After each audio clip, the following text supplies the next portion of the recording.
Today I want to talk to you about something in support of your painting practice, which is making use of your sketchbook.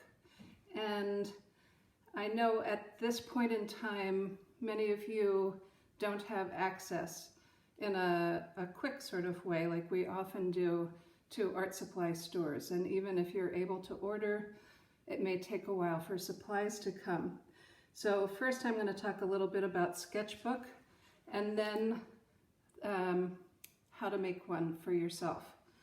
So I wanted to show you a few drawings by the American painter Ellsworth Kelly, and he is well represented at SF MoMA.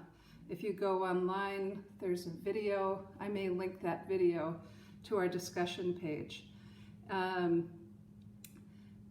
They have quite a few of his paintings at SF MoMA, but oftentimes his practice begins with drawing direct observation, often from the plant world. This is from a book that I've had for many years called the Ellsworth Kelly, The Plant Drawings. And you see these are very simple contour line pencil drawings primarily. And they're drawn kind of in one take, very little lifting up of the pencil. It's a great kind of meditative drawing practice in itself, to study something and draw it directly. But in each of these drawings, now this one is a magnolia blossom, has a different kind of line quality. This one we can see these leaves are much more limp and hanging down. Somehow in the way that he's drawn them, both the line quality and his powers of observation have really brought these plants to life and what they really look like. So there are many wonderful plant drawings in this book. One of the things I wanted to talk about that he thinks about quite a bit is the composition. And this is something that we've talked about also, how to arrange shapes on a canvas to make the most dynamic composition, the most interesting or alive. And so part of the trick of that is to not just look at the shapes of what you're drawing, but to look at the shapes of the empty space that go around and to see how each of the corners is dealt with differently. Some of the empty spaces are bigger, some are more complex and small, but everywhere around this drawing, the shapes are different. But so Kelly begins with observed plant life, and then he moves on to his sketchbook, and in his sketchbook, he has lots of things that he's doodled, even on envelopes or pieces of cardboard or separate pieces of paper that he then pastes into his sketchbook. But you can see in some of these, they're a simplification and a studying of the form that we get in his plant drawings. So he's abstracting from what he observed.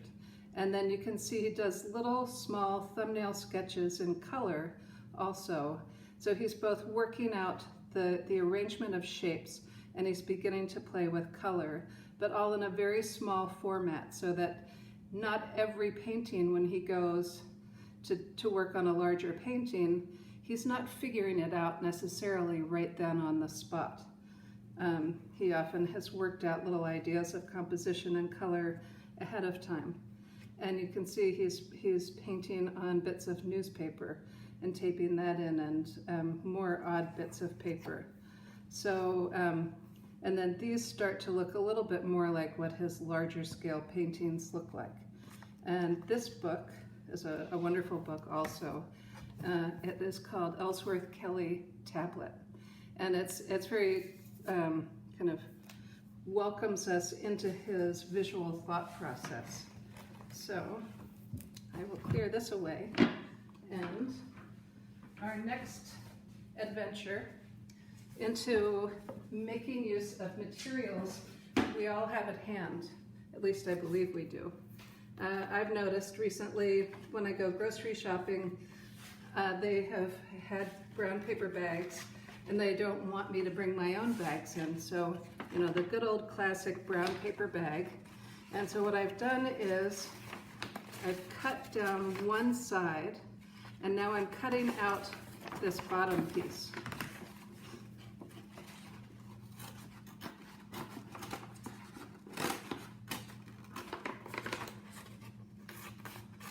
And one shopping, I came home because they double bagged, and I had suddenly 8 brand new perfect brown paper bags.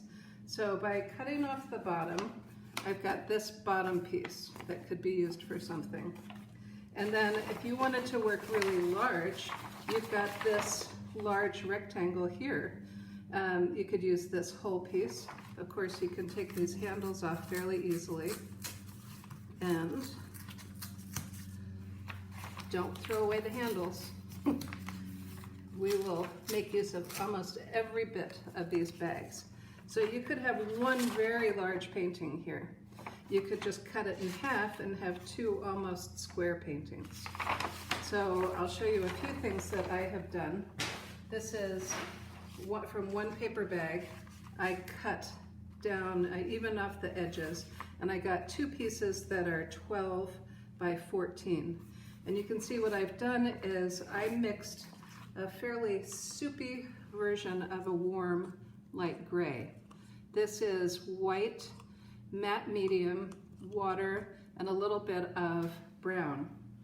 And I coated these pieces 2 times on one side, 1 time on the other. And that helps them lay flat, it seals the surface, and these are both ready to go, perfectly good to paint on. And then I also had leftover pieces from the sides, and that's what these are from, and I'll show you what we're going to do with that, but I'll show it in this bigger version. With 2 of the bags, I cut these long strips, so this is the full length of the opened up garbage bag, and I trimmed the ends, and I got 2 pieces that are 7 inches long. And so what I'm doing here is making a sketchbook. And I've taken these and measured it out so that I've got 6-inch pages, and I do this accordion fold. I did most of them yesterday, but I thought I would quickly show you how to go about doing this. So somewhere here I have my 6-inch, no, I'll measure it again. Let me make sure that's correct.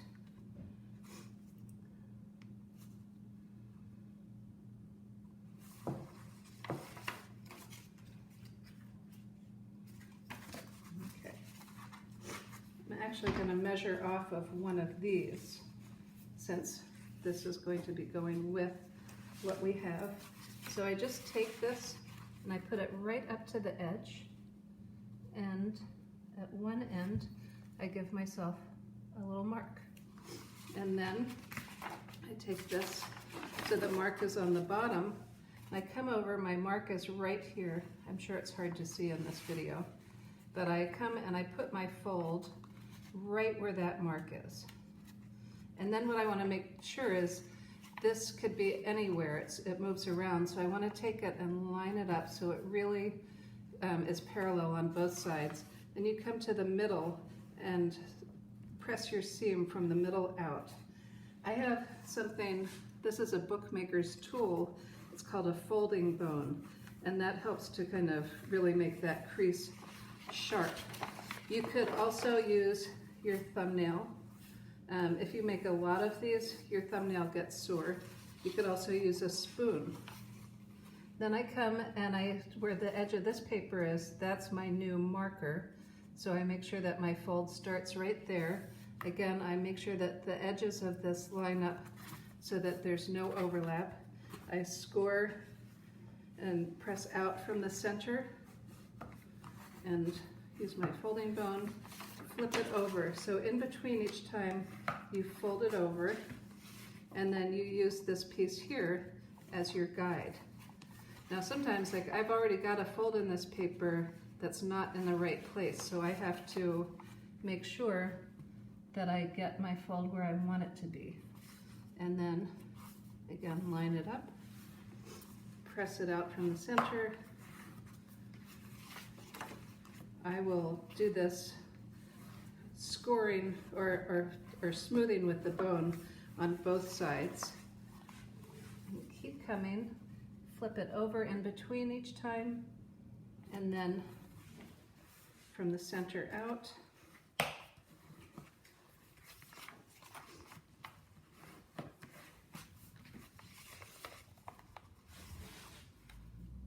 I wouldn't want the lack of materials to keep anyone from painting if they felt inspired to do so.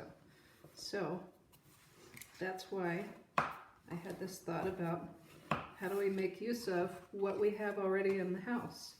And now what you can see, I've run out of room on this one a little bit, but on each of these, I had my 6-inch page and I ended up with an extra little 1-inch flap.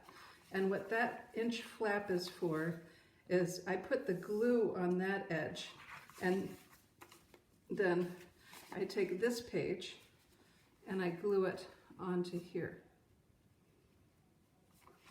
And then I do the same here. I'll put glue on this page, have that same glue flap facing up, and I take the back of this page and glue it there. And then one final time, I'll do that here. And then what I do is I'll weigh it down to press it flat. But let's just do a quick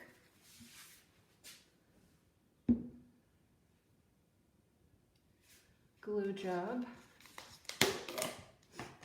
I've got some Yes Paste watered down, any kind of glue, Elmer's, any kind of paste.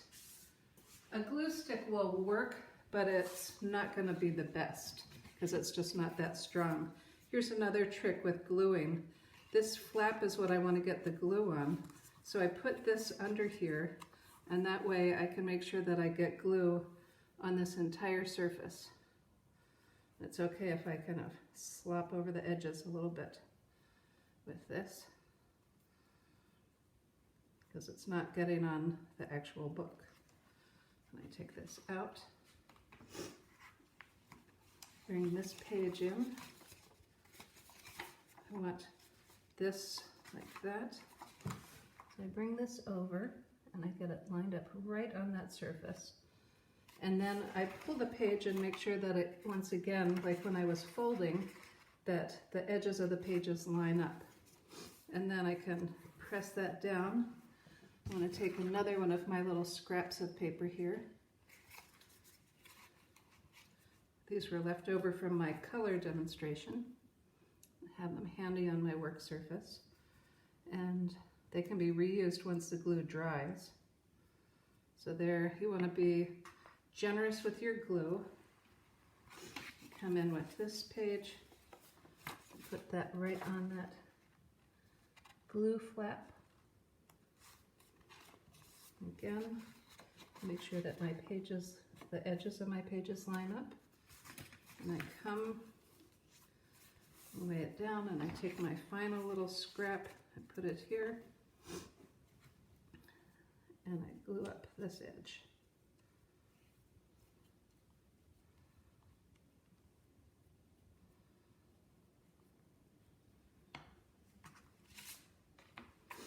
And I bring this edge right here. Make sure my edges of my paper are in line.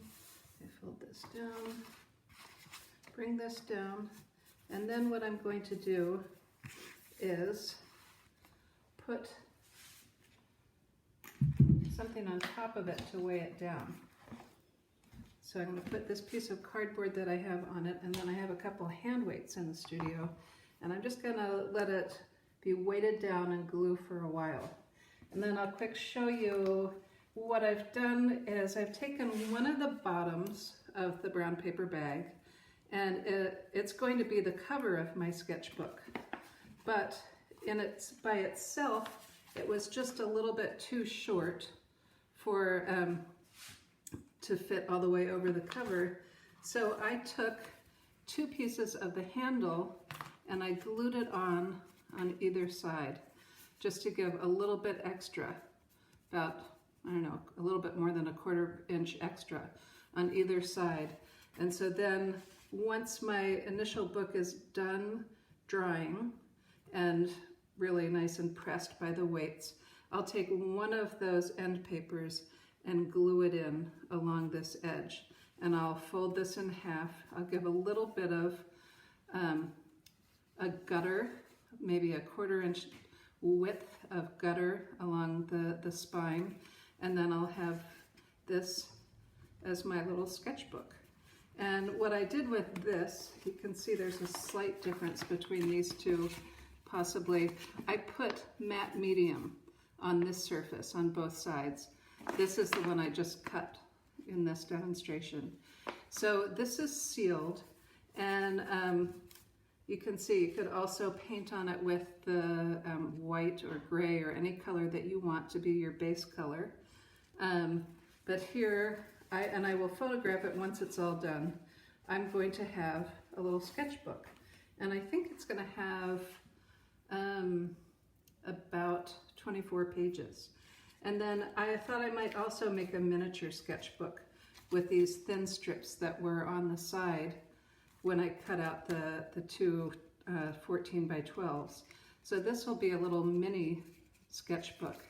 And one of the things about using this recycled material is that it's not precious. Even though you spend some time building it, cutting it, thinking about how you want it to be, it's not precious, expensive paper, and so you're free to doodle.